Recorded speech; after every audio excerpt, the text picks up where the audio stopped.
My entitled drive-thru customer demanded a free meal, sneering, I waited 5 minutes, so I deserve compensation. When I refused, he tossed his drink at the window, screaming, I'll make sure you lose your job for this. His smug look disappeared when the police arrived and announced, actually, that's assault, and we have it all on camera. So this happened a while back when I was working at a fast food restaurant in downtown Denver. I was working the night shift, like usual. I handled the drive-thru mostly, which meant standing for hours in that tiny little corner by the window, dealing with back-to-back orders and people who thought fast food meant I want it yesterday. It was a Friday night, sometime around 9 p.m. Anyone who's ever worked drive-thru knows that's peak chaos. We had a long line, about 10 cars deep. Our fryer had just gone down for a few minutes earlier, so things were a bit backed up. Everyone was being patient for once, until this one guy pulled up. Black SUV. Real shiny. Probably just came from a car wash because it looked freshly waxed. He had this look on his face like the world owed him something. Mid-40s, maybe early 50s. Wearing a Bluetooth earpiece like it was 2006. He looked ticked off from the second he got to the window. I handed him his bag and smiled like I always did. Told him, thanks for waiting. Sorry about the delay. We're slammed tonight. Normal stuff. He didn't smile back. Didn't say thank you. Just glared at me and said, 5 minutes. I waited 5 goddamn minutes. You're gonna comp my meal. That's not how it works. I explained politely that we don't give out free meals just for waiting a few minutes, especially when it's busy. I told him we were running as fast as we could, and that I appreciated his patience. He leaned closer. That's not good enough. You people have one job. One job. I kept calm. I told him again I couldn't give him a free meal. I offered a coupon for his next visit, which was something we were allowed to do in these kinds of situations. That made him even angrier. His face twisted into this sneer I won't forget. He grabbed his large soda, held it up, and threw it hard at the drive-thru window. It hit the glass, exploded everywhere, and soaked me from the chest down. Ice, soda, lid, all of it flying. I had Sprite dripping off my headset and into my shoes.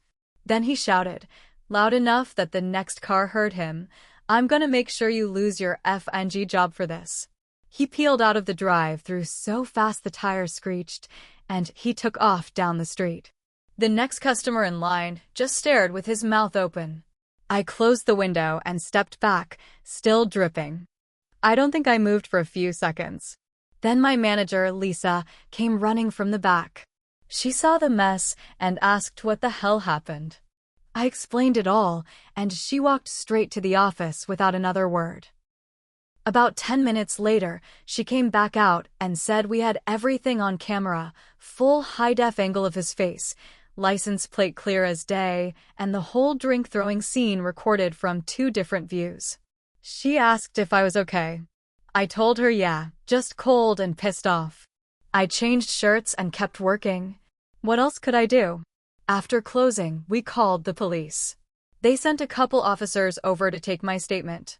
One of them, Officer Martinez, was real chill and professional. He asked a lot of questions, wrote everything down, then asked if we'd be willing to press charges. Lisa and I both said yes. Turns out, that wasn't this guy's first meltdown. Officer Martinez called me a few days later and said they ran the plates. The guy's name was Richard something. Apparently, he had prior complaints for yelling at staff in different places, restaurants, grocery stores, even once at a dry cleaner. Nothing ever got to court, though, because there was never any solid proof. This time, though, they had the video. They said it qualified as assault. I didn't know that. I always thought assault had to mean punches or something physical. But according to the officer, throwing something at someone with the intent to harm or intimidate counts. And since it hit me, it definitely crossed the line. The case moved faster than I expected. I had to go down and give a formal statement to the DA's office. I brought my stained uniform shirt in a plastic bag just in case they needed it. They said the video was strong enough on its own. A few weeks later, I got a subpoena. Richard was being charged with assault and disorderly conduct. They were also going to try to hit him with threatening behavior based on his "lose your job" comment, since it was made aggressively and in a way that caused fear. Court day came, and I showed up early. I wore my best clothes. Felt weird being there, not as a criminal, not as a juror, but as someone the system was actually standing up for. I wasn't expecting that. Richard showed up late. Still smug. Wearing a full suit this time, like he thought he was above it all. He had a lawyer, too, some guy with slicked back hair and a fake tan. I took the stand and told the court exactly what happened. The DA played the footage, and I could see the jury flinch a little when the drink hit the glass. You could hear the thud and the splash clearly. They showed a second angle too, which showed my reaction, me stumbling back, soaked, clearly shaken. Richard's lawyer tried to say it was just a frustrated reaction and that no real harm was done. He said the drink was just liquid and that people lose their temper all the time. Then he said something that pissed me off more than anything else during the whole thing. He didn't hit the employee directly. The drink hit the window. I asked the DA if I could speak again. She nodded. I said it hit the window because that's where I was standing. If the window had been open another inch, it would have hit my face. There was silence for a second. Then the judge leaned forward and said, "Mr. Richard, your actions were reckless, dangerous, and completely unacceptable. You're lucky the window was there." No verdict yet. It's still ongoing. But the guy's whole attitude changed once he realized it wasn't just going to be a slap on the wrist. About a week later, I started getting weird calls at work. No one would say anything, just silence on the other end. Sometimes I could hear breathing. Once, someone whispered, "You should have just given him the damn food." I told my manager, and she said she'd report it. We changed the store phone settings to block unknown numbers after that. But it didn't stop there. One night after closing, I walked out to my car and noticed something off. My windshield had been smeared with ketchup and mustard, thick lines across the glass. My wipers were jammed. And someone had stuck a fast food bag to my driver's side mirror with chewing gum. Inside the bag? An empty soda cup. That was enough. I called Officer Martinez directly. I told him everything. He told me to document it, take pictures, and file a report. I did. I sent him the photos. He said they couldn't prove Richard had done it, but the timing was suspicious. It was the same night as a court hearing I didn't attend but knew was scheduled for his plea. Martinez said if anything else happened, he'd push for a restraining order. Next day, Richard's lawyer tried to get the case dismissed. Said it was all overblown and that I was just trying to make a name for myself. I don't even know what that means. I work in a drive-thru. Who would want this kind of attention? I had to go back to court again. This time, Richard showed up in a different suit, no tie, looking tired. His confidence from the first hearing was gone. I guess the reality of jail time started to hit him. But here's where it got real crazy. While I was waiting in the hall, a woman walked up to me. Late 30s, wearing business clothes, but her face looked tense. She asked if I was the guy from the drive-thru case. I said yes. She took a deep breath and said she was his ex-wife. I didn't know what to say. She said, "I've been waiting for someone to finally hold him accountable." She told me he'd pulled the same kind of stunt years ago with a barista at a coffee shop. Threw a hot coffee on the ground when they spelled his name wrong. Another time, he shoved a teen cashier because his lottery ticket was out of stock. But every time, he got away with it. Paid off small settlements or threatened people into silence. She said he even tried to intimidate a neighbor once by standing outside her house for hours after a parking dispute. Then she said something that changed everything. He records people. He has a dashcam pointed at the drive-thru. He keeps files. He's paranoid. I told Officer Martinez right away. They looked into it. Got a warrant for his car and home. And yeah, turns out she was right.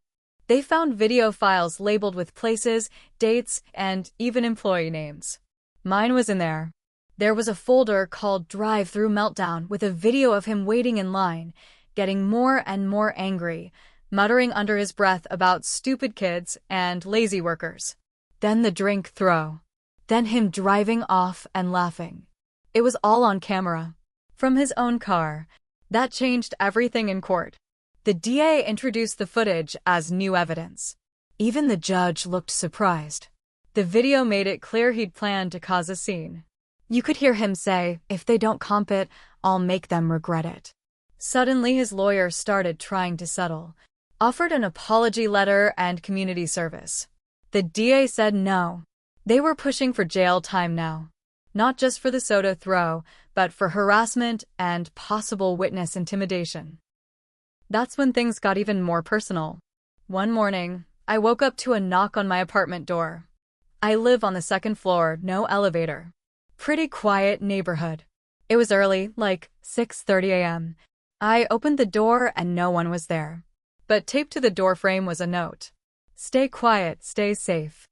I reported it immediately. Martinez took it seriously this time. He drove to my apartment personally, brought 2 officers, took the note for fingerprinting. He told me if I felt unsafe, I could stay at a friend's or they'd assign extra patrol near my place. That same day, my neighbor's security camera caught a black SUV driving slowly down the street around 2 a.m. Matching plates. Richard. That was enough. The DA asked the judge for a restraining order and new charges related to intimidation. The judge agreed. Court was postponed again to process the new charges. Richard hasn't shown up at the last 2 hearings. His lawyer comes alone now, always asking for delays. I found out through Martinez that Richard's job let him go. Apparently, his company saw the footage and didn't want the PR hit. Now I'm waiting on the final court date. They're building the case hard. More people have come forward. A woman who used to work at a sandwich shop. A gas station clerk. Even a UPS driver who said Richard used to scream about packages not being delivered like the app says. It's like his whole history is unraveling. No ending yet. Just waiting. And watching. Every time I pass a black SUV, I check the plates. Every time I close up at work, I look around the parking lot. I didn't ask for any of this. But I'm not letting it go. A few days after the last court hearing got postponed, I got called into the restaurant office during my shift. I thought maybe they wanted to check in about the court stuff or ask if I needed more time off. But when I walked in, Lisa, my manager, looked weird nervous, like she didn't know how to say what she was about to say. She closed the office door and handed me a printed email. It was from our corporate headquarters. Someone had filed a formal complaint against me. The subject line, unsafe behavior and harassment by employee. I read it 3 times before I could speak. The email said the complaint accused me of being hostile, unprofessional, and even making threats to a customer. It included a short description of the alleged event. Employee aggressively refused to replace cold food, used offensive tone, and attempted to follow me to my car. None of that ever happened. But the description? It matched almost word for word the night Richard threw the drink. Lisa already knew. She checked the camera footage again before she called me in. She had the receipts, literal time-stamped footage of me standing there calm while the guy lost it. We both knew what was happening. Richard, or someone close to him, was trying to flip the narrative and bury me under paperwork. Try to get me suspended or even fired before the final court date. Lisa forwarded everything to the DA's office immediately, but it didn't stop there. That same week, someone started leaving fake 1-star reviews for our store on Yelp and Google. They mentioned me by name, said I refused to serve veterans, that I was rude to children, and even said I spit in a customer's food. One said I threw a milkshake at a baby. It was so ridiculous it felt like a joke, but it piled up fast, 15 reviews in 2 days, all clearly made up. Lisa had to call corporate again and explain the situation. They disabled public reviews temporarily while things were being looked at. I was starting to feel paranoid all the time. I was sleeping with the blinds closed, watching shadows on my front porch. I didn't feel safe. At work, at home, anywhere. Then came the biggest twist yet. Officer Martinez called and said something had changed, something big. He asked if I could come to the station to talk in person. When I got there, he walked me to an interview room and closed the door. Then he pulled out a folder, laid it on the table, and said, "This whole thing might go deeper than we thought." Apparently, during the search of Richard's house, they'd found more than just videos. There were handwritten notes, printed photos, not just of me, but of multiple other people. One was that sandwich shop worker his ex-wife mentioned. Another was the gas station clerk. A few others they couldn't identify right away. Each photo had something scribbled underneath, first names, workplaces, even shift times. For me, it said, Drive-Thru. Night shift. Fast food manager likes him. Problem. That was all it said. It got real quiet in that room. Martinez told me they were now exploring whether they could bring a stalking charge. He said he'd seen a lot in his years, but this guy was escalating in a pattern, testing the limits every time. It started with yelling, then throwing, now following, filming, writing lists. They were bringing in a forensic psychologist to analyze his notes and behavior. That's when something else clicked for me. A month earlier, before the drink throw, I remembered him coming through the drive-thru one other time. He'd ordered something simple, a burger and fries. Nothing happened that night. But I remembered his face because he stared a little too long when I gave him the bag. No smile. No thank you. Just eye contact like he was trying to remember me. I told Martinez. He nodded and wrote it down. That fits. He was probably scouting, testing the boundary. It got even stranger. The DA's office found out Richard had applied for a concealed carry permit last year. It was denied. Not because of any charges, but because he'd lied on the application. Said he'd never been involved in any violent incidents. Turns out, one of the minor complaints from before. A case where he screamed at a librarian over a late fee was flagged in the system. He threatened her too. Said he'd bring friends next time. That librarian had filed a police report. Nothing came of it then. But now? It was part of the growing pile. I don't even know how this guy had stayed under the radar for so long. So now I'm part of what they're calling a pattern of aggression case. The DA said they're considering a full psychological evaluation. Richard might not just be angry, he might be unstable. And dangerous. They asked if I'd be willing to testify again if it goes to trial. Not just for the soda incident, but for the bigger case. I said yes. I'm tired. I'm angry. And honestly, I'm scared. But I'm not letting this guy get away with it. Still no final verdict. Still waiting on the next hearing date. But if he thinks I'm backing down, he picked the wrong problem. It took another 6 weeks before the final court date got set. During that time, I kept working my shift like usual, but I watched the parking lot like a hawk. I started walking coworkers out at night too, just in case. Lisa installed another camera over the employee exit. Nobody said it out loud, but everyone was on edge. Then 2 weeks before the hearing, Richard finally cracked. I got a call from Officer Martinez at 7 in the morning. He told me to sit down. Apparently, Richard had been caught breaking the restraining order. Again. He drove by my apartment complex after midnight and parked across the street for almost 2 hours. He didn't get out, but someone on the neighborhood watch recognized the SUV from the community bulletin. They called it in.